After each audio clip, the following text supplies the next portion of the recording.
Welcome back to Big Country Politics on KTAB. Well, hello and welcome to this week's Sunday Conversation here on Big Country Politics. I'm Manny Diaz. This week our special guest is Jay Hardaway, candidate for House District 71, Texas State Representative. Jay, thanks for making time for us today, sir. Absolutely, Manny. Thank you so much for having me. It's an honor. Yeah, man. Well, I've heard your name around town. Good things, of course. I've heard, you were a member of the Abilene City Council at one point. You worked with Jodey Arrington's office, Stan Lambert's office. Politics is not your first rodeo, so to speak. You're right. It's been something I've been interested in since I was a child. I've always loved following elections and following what's happening in D.C. and Austin and locally. And I've been privileged in my career to get to take some time away from whatever it is I'm working on at the time to either work for an elected official or advocate on behalf of policy issues or even serve in elected office myself as a member of the City Council. Let's get right into it. This is now a packed race. There's 8 candidates, including yourself, Yes. roughly. There's 6 conservative Republicans that are running for this seat, 2 Democrats. As of now, this is when we're recording this. That's right. Could change at some point. Who May knows? change during the interview, yeah. I know. It did last week, certainly. Well, tell us, what's your why? I know you said, you've had an interest in politics. Why this particular race? So I think it's important. It's been important to me, and I think it's important for the district to have a voice representing them in Austin that is passionate about West Texas, that wants to see West Texas continue to thrive and grow, and that is willing to work with other members in West Texas, in East Texas, in urban Texas, in rural Texas to get things done not only for the state but for the big country and for rural Texas. And that has been something I have done my whole career. Blaze Reagan is a current member of the City Council. You are a past member of the Abilene City Council. How do you think, what did your time as on the council, do you think, what is that doing for you as you kind of head into this race? Is it doing do you feel like you have experience, maybe just a bit to kind of lean into this? Absolutely. I think being on council certainly prepares you for roles like this. A lot of the issues that we worked on when I was on the council related to big issues in the state now. Water was a huge deal in this last legislative session. Billions of dollars appropriated for future water projects. That was one of the main things we worked on when I was on council, was moving the process along for getting the Cedar Ridge Reservoir built. And that's obviously still in progress and still something the council's working on now, but also increasing local water infrastructure needs. When I was elected, we were in a drought, we had water rationing, and we increased our capability to get water from Hubbard and other resources. And so that was a huge issue that we worked on. But so many of the things that we did on council had a state nexus.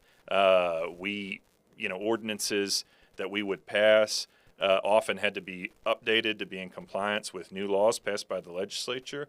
And so being aware of what was happening in Austin was key. But then there's also the campaigning piece and the advocacy, the public advocacy piece, where you are meeting constantly with constituents and with groups in Abilene and beyond, businesses, things like that, and they have expectations and they want certain things done and they want things improved, whether it's infrastructure, whether it's responsiveness to stakeholders and taxpayers in the community. And you're seeing that same thing play out not only in Austin, but in D.C. as well. Stan Lambert, he's been serving as our state representative since 2016. God bless him and all he's done. That's a tough job to do, but over the course of the last few years, took a lot of grief. Certainly, it was the campaign that mounted against him, the machine that went against him, regarding school choice and all of that. According to him, he made a decision based on how the people felt in his district and how he wanted to represent them. Obviously, that was not the case in Austin. There was a lot of other voices that maybe did not feel the same way about school choice that he did. If in doubt, how do you've seen this. I imagine you've seen it plenty of times working down in Austin, working in DC. How do you navigate those waters like that if you have the people, they want something, but there's the political machine that's saying something else? I mean, it certainly is difficult, and it can be made more difficult by the fact that if you disagree with someone in Austin about an issue, it may be that you agree with them on everything else, and then you may think that in general you both have, kind of the best vision for the state going forward, and you agree with their vision. But I think when you don't, the most important thing you can do is vote in the best interest of your district. You've come to your constituents when you run or when you run for re-election, and you've said, here's what I believe, I want to be your voice, and you have to balance that first. Your priority always is what the best interest and the wishes of your district, and you then have to balance that out with other players in Austin, whether it's the governor or other legislators or other elected officials in Austin. And I think that when that works best, it's when two potentially differing visions, even if they only differ in a small way, coming together, working on something that everyone can live with, and then you vote on it, and you come home and you see how that plays out. And I think that's when it works best, but it doesn't always work that way. Mm-hmm. Not everything is a collaboration. Sometimes you have to be willing to go your own way because you believe it's in the best interest of your district. And so, yeah, to me, you do that, and you come home and you're held accountable. Are you willing, if elected to this position, to perhaps, if an issue like that does arise, to offer some contrast in Austin if it's in the best interest of our people here? 100%. It's funny that we talked earlier about the city council. City council's members are elected to represent the whole of Abilene. They don't represent a specific neighborhood or anything like that. And so they're all kind of rowing in the same direction. In Austin, it's very different. Yes, in theory, we all have the best interest of the state, but we all represent specific people in specific counties, specific towns with specific interests. And you do see that play out.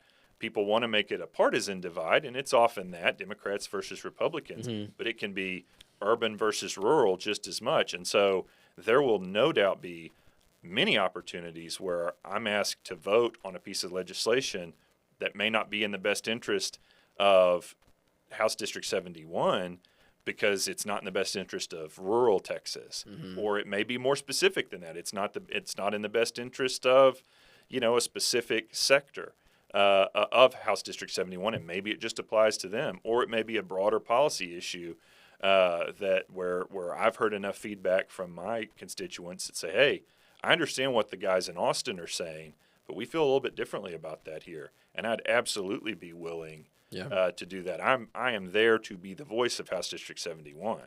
All right, we're going to step aside for a quick commercial break. When we come back, more with Jay Hardaway, candidate for House District 71, Texas State Representative. We're talking about issues that may arise with certainly as we head into this campaign season around the area, potentially around the state. That and more when we come back. Welcome back to Big Country Politics on KTAB. Jay, we were talking about, making decisions in the first segment. Let's kind of shift to what kind of issues could we, are you hearing about?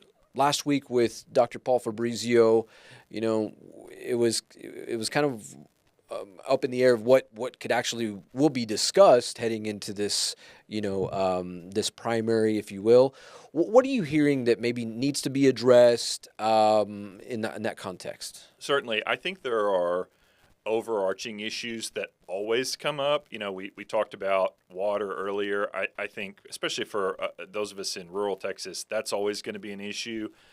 You've heard, a lot's changing in House District 71 in this area of West Texas with the addition of big data center projects and things like that. That's not only a water issue, but it's an electricity grid issue as well. So I think those things will remain at the forefront. There's other issues that I think will remain prominent. Certainly the border. So much of Texas's action on the border is determined by who's in the White House. When Biden was in the White House, Texas had to step up and take a lot of initiative in securing our state's border. And you saw a lot of money appropriated across several sessions to do that.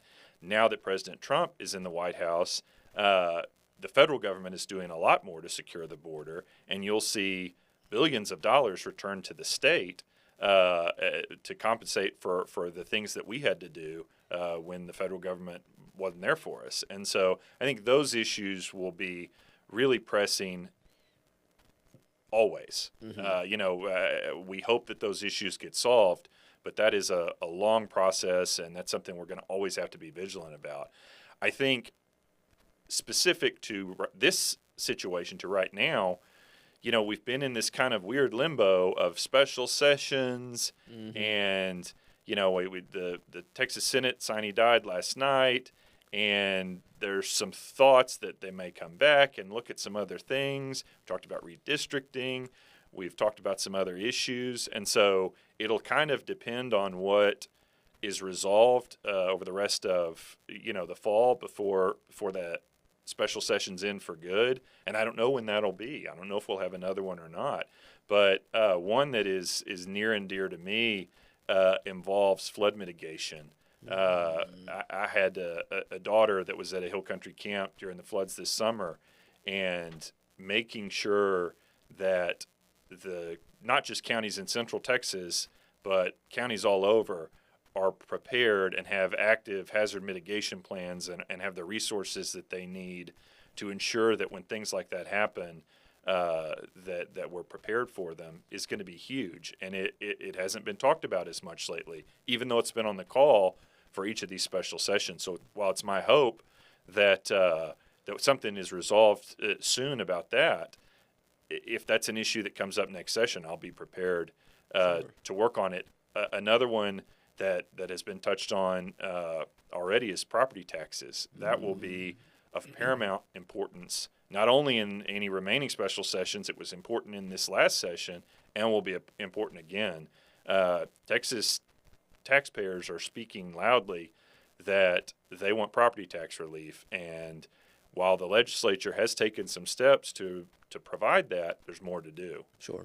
And I think that will be a huge issue going forward. You mentioned data centers, and Abilene, Taylor County has become pretty much the epicenter. It's the eye of the hurricane here at this point. We always hear about things that are going on in municipal area, or not municipal, but the bigger areas, the metropolitan areas of Texas, Dallas, Houston, San Antonio, Austin. And it feels like Abilene, this is now kind of rural Texas being able to take some shape here. How do you think that conversation shifts, with this next representative and being able to kind of bring some of these things to the table, these issues, to better assist, House District 71 with the legislature concerning, these data centers? Absolutely. I mean, I think it is an issue that maybe 2 or 3 sessions ago wouldn't have even been on the front, maybe not even on the back burner for a lot of rural representatives. Not because they don't care about it or they're not informed, but because it did. I mean, I think it caught a lot of people off guard locally when the president said Abilene on the air and talked about the Stargate project. I think that was, for a lot of people, the first they'd really heard about it. And so I think being abreast on those issues and knowing the players and being aware of the impact that those projects can have locally is going to be huge, because to the extent that they're an economic boon for rural Texas, then there's going to be other parts of the state that are looking to get some of that activity located in their districts. And if something's happening in rural Texas that's generating a lot of revenue and generating a lot of economic growth, well, the cities are going to pay attention to that too. And so we need to be prepared to have a conversation in the next session about what that means for the future, not only of West Texas, but of the whole state. Yeah. All right, as we kind of land the plane here, I always give candidates an opportunity to kind of say their piece. Why should the fine folks here in HD 71 take a chance on Jay Hardaway? Absolutely, and I appreciate that you've given me some opportunities in my answers to address some of that too. I would just again drive home that I have been preparing, knowingly or unknowingly, my whole career for this opportunity. I want to be an advocate for everyone in HD 71, whether you're in Abilene, whether you're in Nolan County, Callahan County, Jones County, if you live in South Taylor County, if you live in Merkel, any of those areas. I want to be your voice, and I'm going to fight for you. And when I'm not fighting for you, I'm going to be here listening to you and living under the same laws that get passed that you are.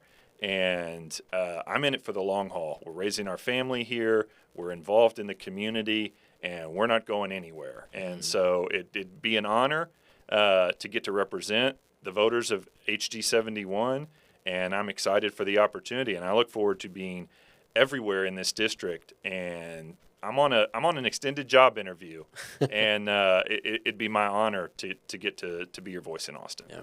Well, Jay, I appreciate your time today, sir. Thank you so much, Manny. I appreciate you. All righty. For Jay Hardaway, candidate for House District 71 State Representative, I'm Manny Diaz. This has been another Sunday Conversation right here on Big Country Politics. We'll see you next time. God bless.